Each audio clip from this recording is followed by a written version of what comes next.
In the heart of West Africa, long before colonial borders and modern nation-states, there rose a kingdom of extraordinary power, organization, and artistic brilliance. A kingdom whose walls stretched for hundreds of kilometers, whose kings ruled with divine authority, and whose artists created some of the most sophisticated metalworks in human history for over 6 centuries.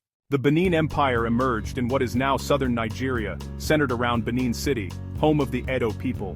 By the 12th century, this region had already developed complex social systems, agriculture, trade, and religious traditions. Unlike many early societies, Benin was not a loose confederation of villages. It was a highly centralized state ruled by a sacred monarch known as the Oba. The Oba was more than a king. He was believed to be a living link between the spiritual and human worlds. His authority extended over law, religion, trade, warfare, and ritual life. Below him existed a complex system of titled chiefs, councils, and guild leaders who governed administration and justice. This created one of the most stable political systems in pre-colonial Africa. The true transformation of Benin began in the 15th century under Oba the Great. He rebuilt Benin City into a vast organized urban capital, surrounded by enormous walls and moats, some stretching over 16,000 kilometers in total length, one of the largest earthwork systems ever constructed by humans. Its artisans mastered lost wax bronze casting, producing sculptures so advanced that early Europeans refused to believe they were African-made. These were not symbolic structures. They required centralized planning, mass labor coordination, and advanced engineering knowledge.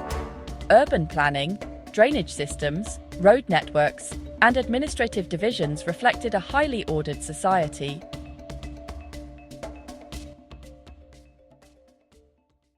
In 1485, Portuguese explorers reached Benin. They encountered a kingdom already wealthy, organized, and internationally connected.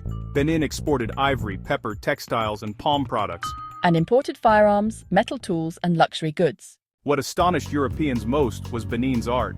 Court artists mastered lost wax bronze casting, a technique requiring extreme precision and chemical knowledge. Their works recorded royal ceremonies, battles, diplomacy, and spiritual symbols. These objects were not decorations. They were historical archives. Memory preserved in metal. Religion permeated every aspect of Benin society. Ancestors were honored, spirits were consulted, and rituals sustained political legitimacy. By the 18th century, Benin faced internal challenges. Succession conflicts, economic shifts, and reduced external trade weakened central power. Yet the empire remained sovereign, still feared, still respected. In 1897, British officials launched a so-called punitive expedition.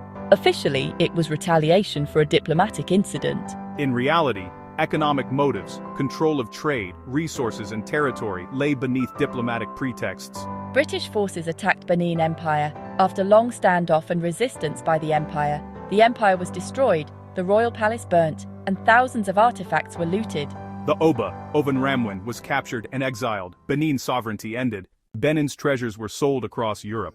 Today they remain in museums worldwide. Nigeria continues to demand their return. Not as artifacts, but as stolen memory. The Benin Empire did not fall because it failed. It fell because it was attacked and conquered. Its people survived, its culture endured, and its legacy challenges the myth that African history began with Europe. Benin proves that long before colonialism, Africa built empires of law, art, science, and power. Thanks for joining us on Halo of Time.